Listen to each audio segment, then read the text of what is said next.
स्वागत है आप सभी का एक बार पुनः हमारे YouTube चैनल हिंदी संस्कृत ज्ञान गंगा पर। एक बार हम फिर से जुड़ चुके हैं आपसे एक नई वीडियो के साथ। तो इस वीडियो में आज मैं आपको अपने बताऊंगी कि तुलसीदास द्वारा जो रचित दोहा है धनुष भंग, ठीक है, ये दोहावली है। इसमें तुलसीदास जी ने जो उनका प्रथम दोहा उसके बारे में कहा है। उदित उदयगिरि मंच पर रघुबर बाल पतंग, बिकसे संत सरोज सब हर्षे लोचन भ्रंग, ठीक है ना। कि तुलसीदास जी कहते हैं कि उदयाचल पर्वत के समान बने हुए विशाल मंच पर, ठीक है ना, उदित उदयगिरि मंच पर रघुवर बाल पतंग, जब उदयाचल पर्वत के समान बने हुए विशाल मंच पर, बने हुए बड़े से मंच पर था, भव्य जो मंच बना हुआ है उस पर जब श्री रामचंद्र जी विराजमान होते हैं तो वहाँ उपस्थित, ठीक है ना, बिकसे संत सरोज सब हर्षे लोचन भ्रंग, सभी संत रूपी जहाँ उस मंच पर जितने भी सभी संतजन जो विराजमान हैं उस मंच पर, उन सभी के नेत्र हर्षित हो उठते हैं। आशा यह है कि श्री राम के मंच पर चढ़ते ही अर्थात उनके वहाँ उपस्थित होते ही सभा में सभी सज्जन पुरुष अत्यधिक प्रसन्न हो जाते हैं, ठीक है ना। अब इसका हम संदर्भ कैसे लिखेंगे, तो संदर्भ में आप सबसे पहले क्या लिखेंगे कि प्रस्तुत पद्यांश हमारी पाठ्य पुस्तक हिंदी के, जैसा कि अभी मैंने बताया आपको, इसका जो शीर्षक है वो क्या है, धनुष भंग, ठीक है ना। तो अब लिखेंगे इसमें प्रस्तुत पद्यांश हमारी पाठ्य पुस्तक हिंदी के काव्य खंड के पाठ, ठीक है ना, काव्य खंड के पाठ धनुष भंग शीर्षक से लिया गया है। इसके रचयिता तुलसीदास जी हैं। अब प्रसंग में आप कैसे लिखेंगे, प्रसंग में इस दोहे में किसके बारे में वर्णन किया गया, तो प्रसंग में वही बात लिखते हैं, ठीक है ना।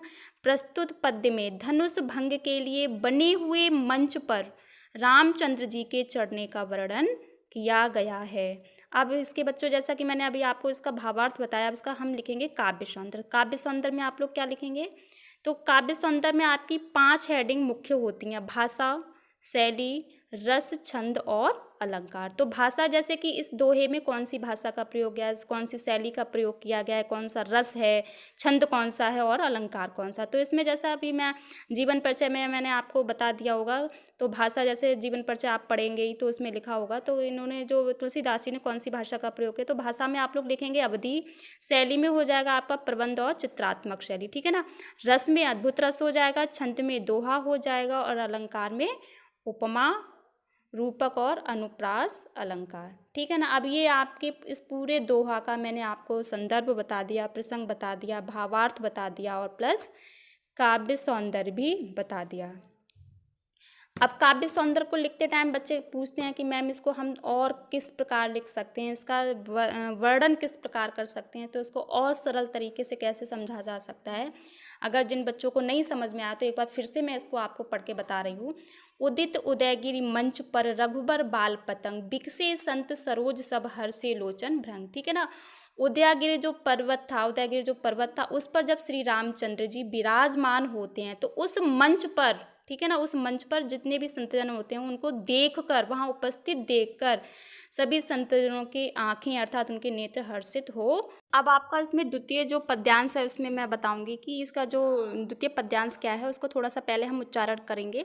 सखी सब कौतुक देख निहारे, जेऊ कहावत हितु हमारे, कोउ न बुझाई कहे गुर पाही, ए बालक असिहट भली नाही, रावण बाण छुआ नहीं चापा, हारे सकल भूप कर दापा, सोधन राजकुमार कर देही, बाल मराल की मंदर लेही, भूप सयानप सकल सिरानी, सखीविद गति कछु जात न जानी, बोली चतुर सखी मृदुवानी, तेजवंत लघुगानी नरानी, कहें कुंभज कहीं सिंधु अपारा, सोसेउ सुजसु सकल संसारा, रवि मंडल देखत लघु लागा, उदय त्रास त्रिभुवन तम भागा, ठीक है ना।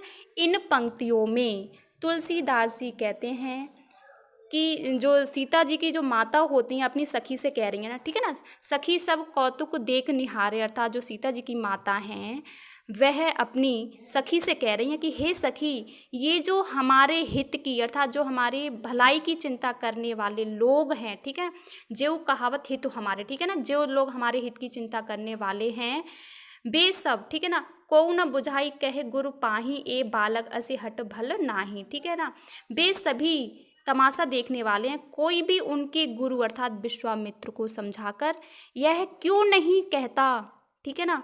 रावण बाण छुआ नहीं चापा, हारे सकल भूप कर दापा। यह क्यों नहीं कहता कि श्री राम बालक हैं और उनके ऐसा करना उनके लिए हट के समान है।